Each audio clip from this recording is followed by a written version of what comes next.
Guys, आज हम बात कर रहे हैं प्रतिषेध रेट, प्रोहिबिशन रेट।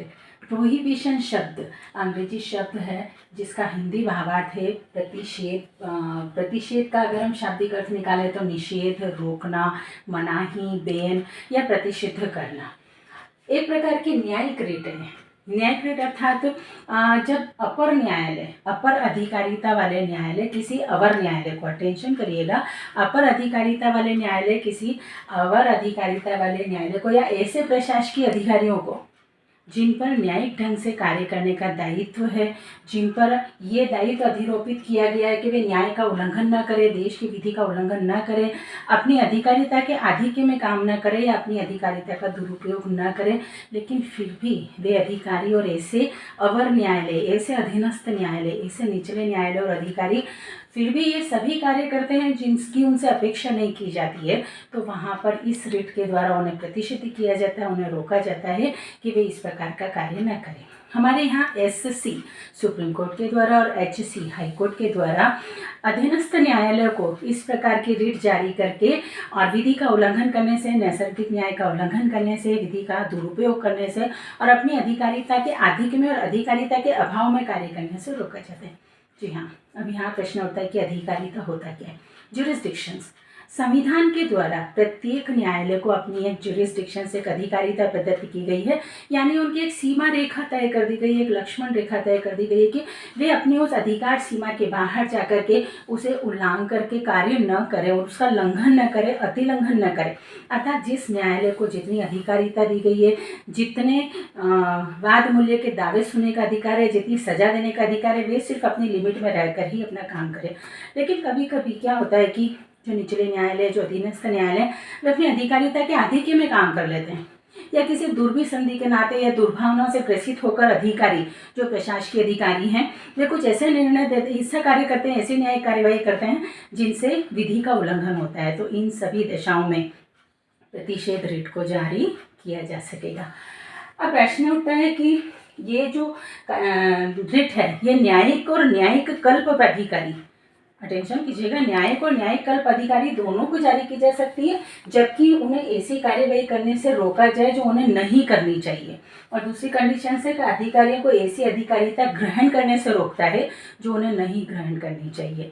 दोनों कंडीशंस हम यहाँ बता रहे हैं कि या तो अधिकारी ने ऐसी अधिकारिता ग्रहण कर रखी है जो उसके पास नहीं होनी चाहिए, यानी जो हमारे यहाँ ऑफिसर्स हैं उनकी भी अपनी एक ज्यूरिसडिक्शन है, यदि उन्होंने अपनी ज्यूरिसडिक्शन से ज़्यादा का अधिकार का प्रयोग किया तो उन्हें भी रोका यहाँ जाएगा। ये रिट कब जारी की जाएगी? जब अधीनस्थ न्यायालय ने अथवा न्यायाधिकरण ने निर्णय नहीं दिया हो। ध्यान दीजिएगा कि जब अधीनस्थ न्यायालय ने या न्यायाधिकरण ट्रिब्यूनल ने निर्णय नहीं दिया हो, बल्कि मामला और वाद जो है, जो कार्यवाही है, वो अभी संचालित है, अभी लंबन काल में। प्रश्न होता है कि लंबन काल होता क्या है? यानी वो जो न्यायिक कार्यवाही है वो अभी चल रही है और फाइनली सॉर्ट आउट वो मुकदमा नहीं हुआ है, वो दावा अभी पूरी तरह से न्याय निर्णित घोषित नहीं हुआ है। जैसे कि आप सभी जानते हैं कि न्यायिक कार्यवाहियों भी एक तकनीकी प्रक्रिया का, रीति नीति का ध्यान करके संपादित की जाती है और जो एक ही दिन में या कुछ ही समय में संपादित नहीं होती, पूर्ण नहीं होती, कई समय उसमें लग जाया करता है। सो जब तक वो कार्यवाही अभी चल रही है, प्रोसीडिंग या ट्रायल में है, फाइनली उस पर डिसीजन नहीं दिया है, अंतिम रूप से उसे न्याय निर्णित नहीं किया, तो वो मामला लंबन काल में होगा। सो अटेंशन कीजिएगा कि प्रतिषेध रिट, प्रोहिबिशन रिट सिर्फ उसी समय जारी की जाएगी जबकि कोई मामला अधीनस्थ न्यायालय में या न्यायाधिकरण में, ट्रिब्यूनल में चल रहा है, तभी इसे जारी किया जाएगा। अब ये रिट जारी करने के आधार क्या हैं, किस बिहाफ पर इस रिट की डिमांड की जा सकेगी?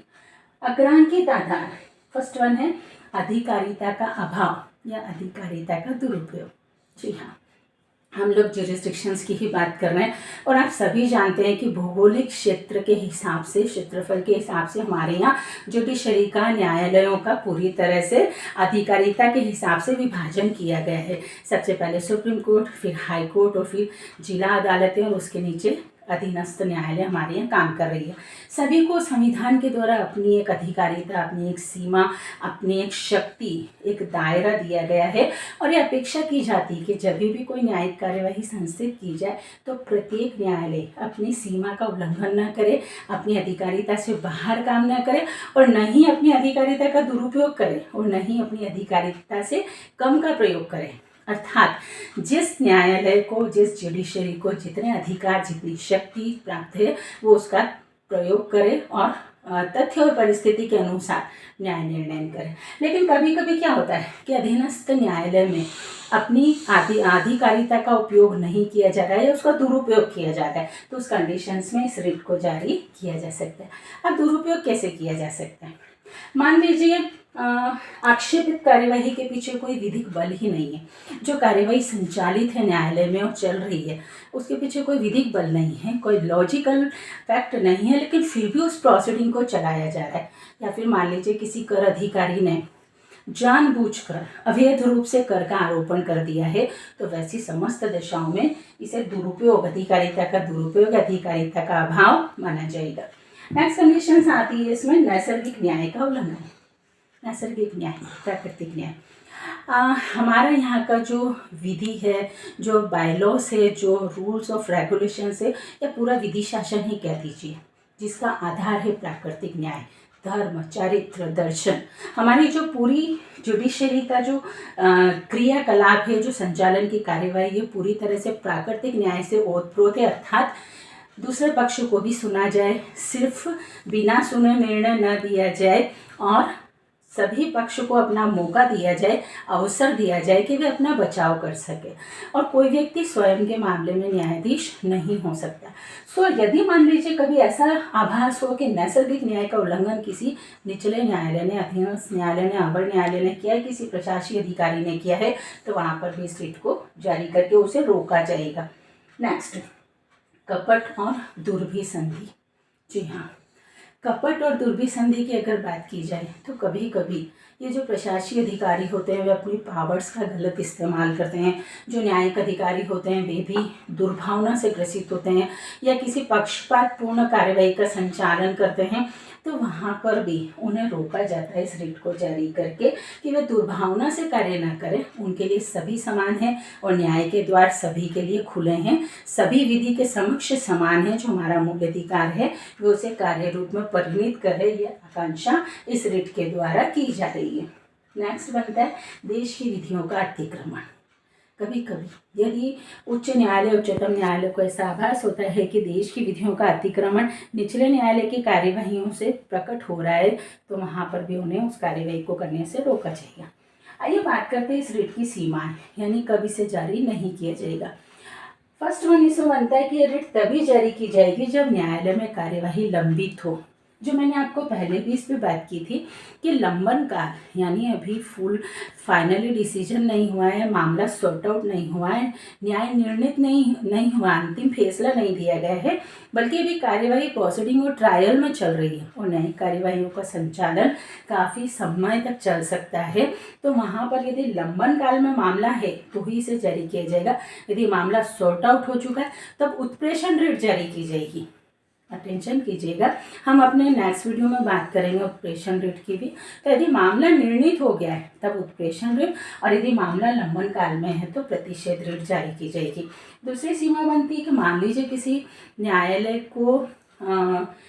का अस्तित्व ही नहीं रहा। कभी कभी कुछ न्यायालय कुछ समय के लिए ही गठित किए जाते हैं और मान लीजिए उसमें कोई कार्यवाही की गई है और बेशक वो इन सभी आधारों पर की गई हो जिसमें अधिकारिता का आधिक्य भी रहा हो, अभाव भी रहा हो, दुर्भिसंधि जो भी कुछ रहा हो, लेकिन वो न्यायालय अभी अस्तित्व में नहीं है, वो समाप्त हो चुका है, तो वहाँ पर भी इस रिट को जारी नहीं किया जाएगा।